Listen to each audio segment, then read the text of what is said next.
Yeah, and unfortunately this is too slow. We don't have any mutate targets to even guarantee that we're able to play this on turn 3. And we only have really 12 cards that we could draw to fill that role, and 1 3-drop, so we're going to throw this back. Alright, I'm going to keep this one.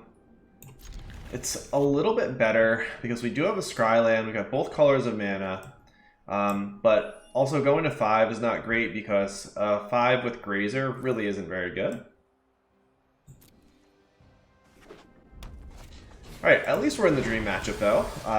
The mono-red aggro deck is exactly what we are looking to play against here. So rather than Scry, I'm considering just playing this out tapped so we guarantee 2 untapped mana for the Raptor. Just because our life total is pretty important. No, I am going to Scry though. I think also, there we go. Being able to curve out is important against aggro, so even though we could save 2 life there, knowing that this has to come into play tapped could be an issue.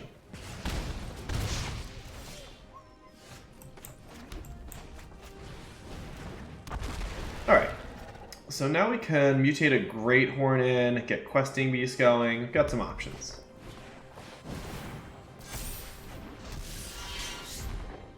Also, if we find Gem Razor, it actually does blow up Anax because this is an enchantment creature. Okay, so yeah, we are going to have to shock here. Not ideal.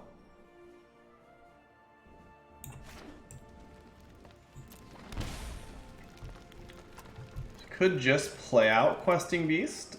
Can mutate the Great Horn in here. Could also play Shifting Ceratops. A couple different options.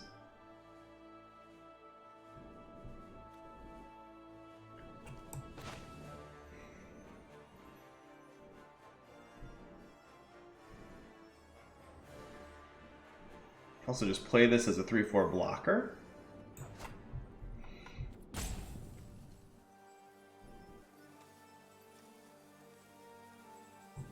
I'm gonna get Questing Beast down, I think. Having 2 blockers seems pretty good. I'm not going to attack, although maybe trading it with Anax there would have been fine. Yeah, probably should have attacked, although it's close. I like guaranteeing that we have it as a blocker as well. The longer the game goes, the better for us, and this is one way to try to guarantee that we survive until we're able to really close out the board. And they did find another Anax as well.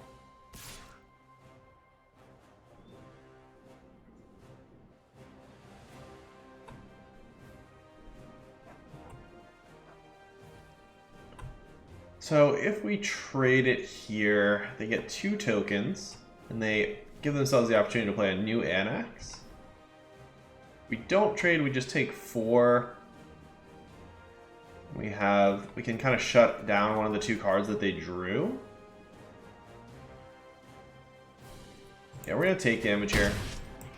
Again, it messes up their cards off of Light Up the Stage, but also we're gonna be able to play Ronus here and get in for a good deal of damage.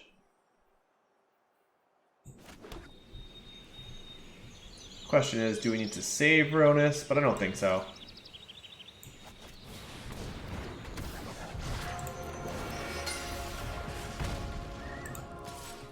If we want to trade Marauding Raptor for the Runaway Steamkin, I will happily take that trade.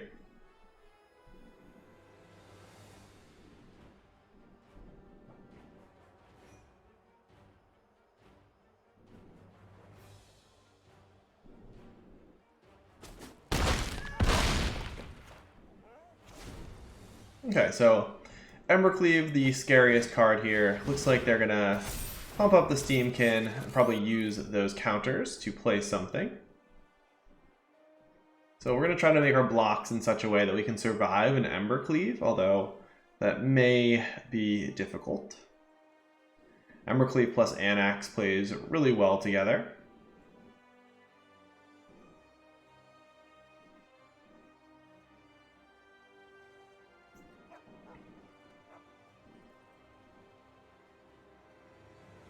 So if they do have it in hand, they can attack with everybody, then use the counters. Oh, they don't even need to use the counters off the Steamkin. So just Steamkin and Anax.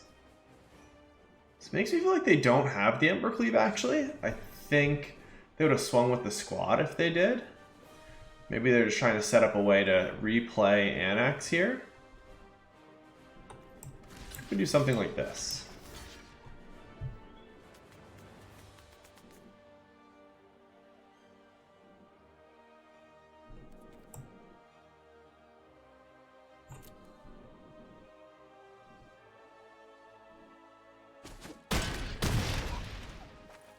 Now they don't get to use the counters off of that Steamkin, so I think that worked out pretty well for us.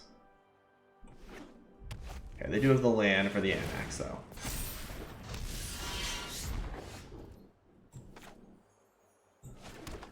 Okay, so we have 6 mana. We can play out both of our things. And probably... don't know if we can afford to actually swing in with the Raptor here. Do want to start pressuring the opponent. They don't have a ton of blockers. These can't block. They can also pump their squad next time, which is important to note.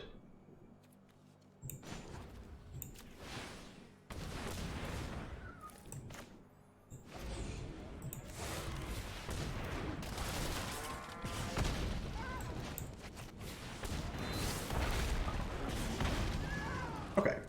So, do we swing with something? We swing with the Ronus. We don't have a profitable trade for Anax next turn, although Ronus would be traded off with Anax anyway. Swing with the Raptor with some good blocks. Block the biggest 3 things. They have 4. They pump.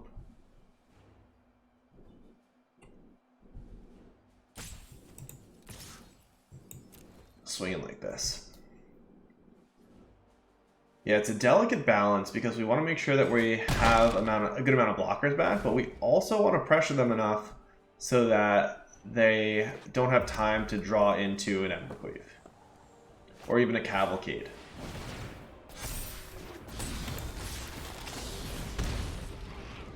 Alright, they don't get to draw anything because we have the same amount of cards as they do.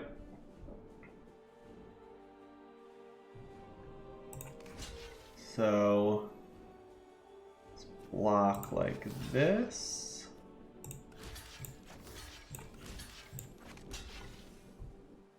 And we survive at 1, and we have enough for a lethal crackback.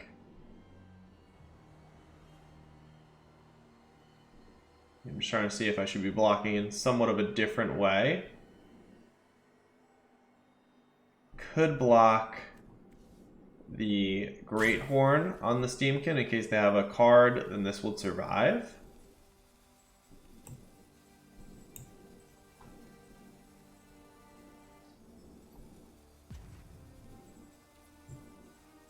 Yeah, this should be okay.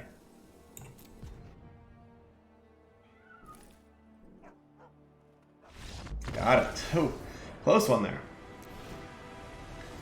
Alright, and yeah, we should really want to lower our curve. Gonna get rid of the mobilized district. That's really our insurance against a board wipe for the more controlling decks. Gonna bring in some Bone Crusher Giants, some Hydras. We are on the draw, so I'm also gonna bring in the Brontodons to make sure that we are getting a good sized blocker down early on. It's also a little bit of Embercleave insurance. And we're gonna cut a lot of top end here.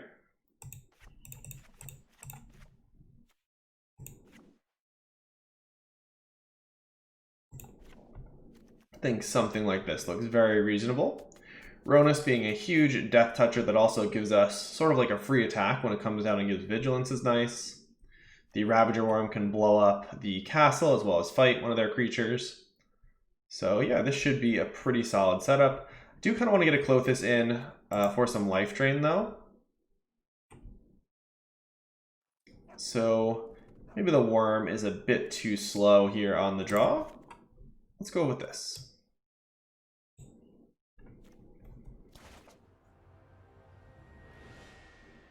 yeah, this is a perfectly fine opener. We've got some early interaction, early creature and blocker here. And as I mentioned before, Gemraiser can actually blow up Anax. So not only is this a 4/4 creature, but it can potentially be a 2-for-1. Yeah, and Klothys can really help buffer our life total as well, so I feel pretty well set up. Eventually we'll need to hit a third land, but we've got quite a few plays before that happens, and there it is anyway. Let's go ahead and get the Raptor down. Even though we can play a 1/1 Serpent, doing so is pretty ineffective, as the Raptor would have just eaten it. Alright, so, I don't know, this... On the play for them, I don't really like the idea of them bringing in things like Red Cap Melee, just because they want to be really proactive, and any non-creature or non-threat they're bringing in just slows them down. Alright, let's play out this Forest. Fervent Champion and Embercleave. So we could play a 3/3 Stone Coil. Could get Klothys going right away. Huh. I wanna play to the board a little bit here.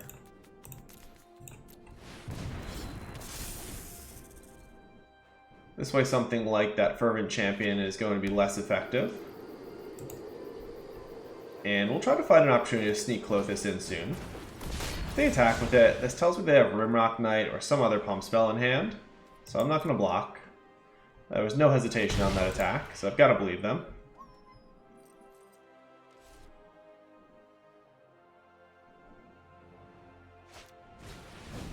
Does that have a Lava Coil? Yeah, they brought a lot of removal, but again, this really just slows them down, I think. Okay, before I just randomly play out that land, let's think about our turn. I think we're going to Stomp here, which means that I want to take an opportunity to get this in tapped.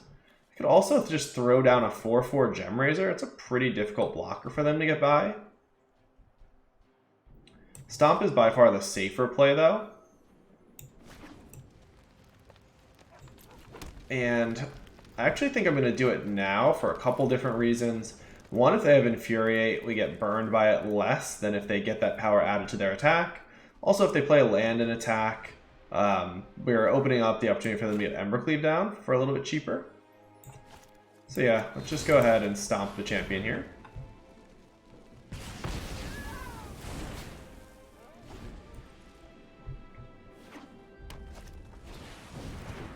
Alright, Robert is kind of annoying. Ooh, Questing Beast, yikes. Own Bone Crusher.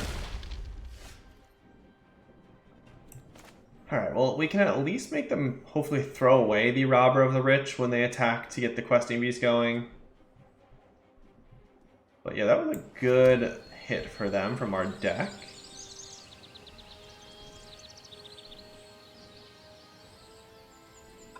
And awkwardly, we can't double spell here because the Garenbrig mana doesn't actually allow us what we need to cast 2 spells. Alright, let's just go ahead and get Gemraiser down. We'll at least throw this in front of the Robber of the Rich.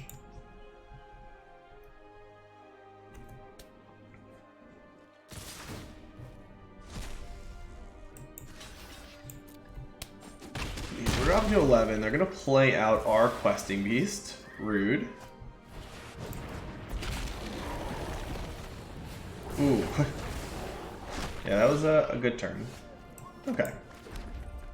So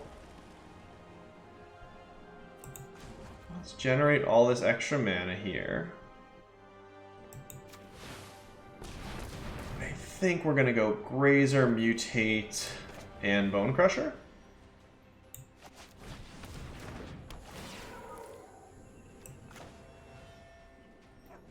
Also Grazer, Mutate, Klothys.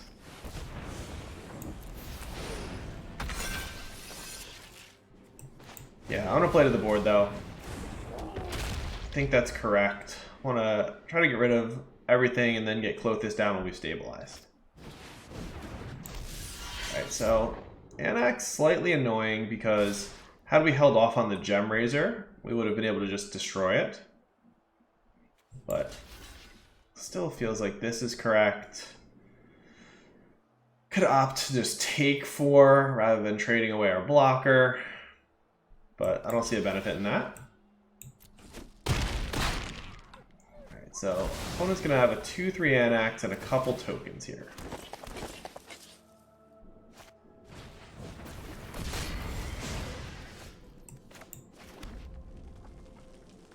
So we can get and play Umori. And again, playing to the board is important. They're going to pump everything. At least we'll get rid of the Anax here. Oh gosh. Alright, well, not beating that top deck.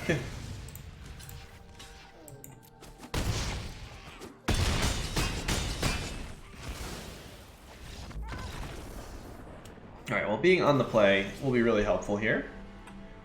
So I think I'm probably going to keep the same configuration. Sometimes I like to have a little bit of top end still.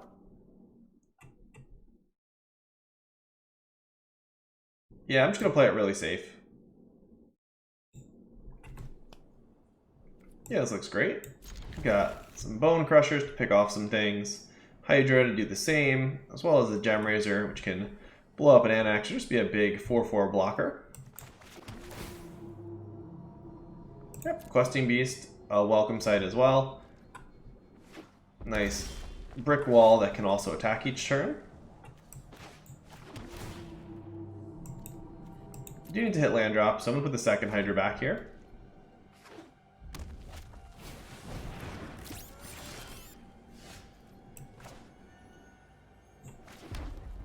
Alright, so we can play a 1-1 Hydra to take out the Steamkin. I'm going to do that because that's also a mutate target for the Gem Razor. That maximizes our mana this turn. Often against mono red, you just really want to keep their board as clear as possible.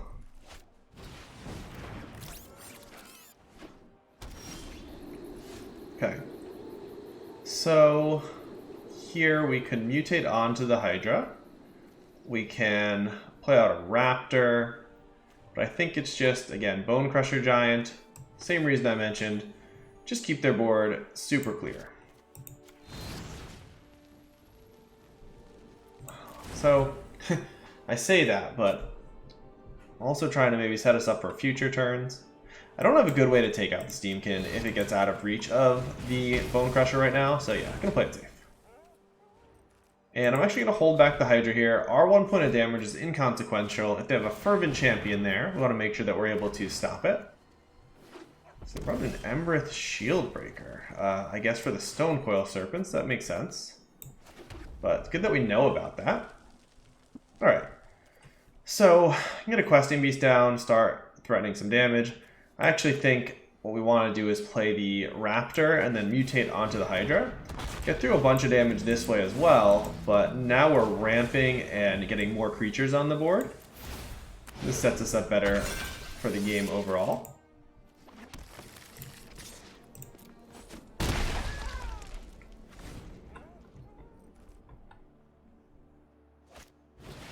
Alright, Torbread is a very dangerous creature, but I think at this point we're in good shape. What I'm gonna do is play out the Questing Beast, swing in with everybody, and then stomp Torbran if he blocks the Marauding Raptor.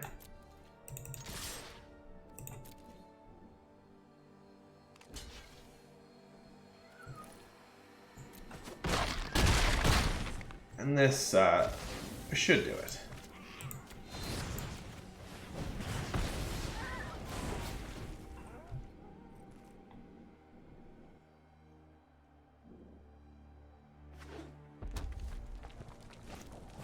Alright, so a second Torbran. So we can mutate the Gem Razor onto Questing Beast to give it trample. Doesn't really matter right now though, because Torbran can't block it anyway. Let's swing with both. They're forced to give up Torbrand to block the Great Horn.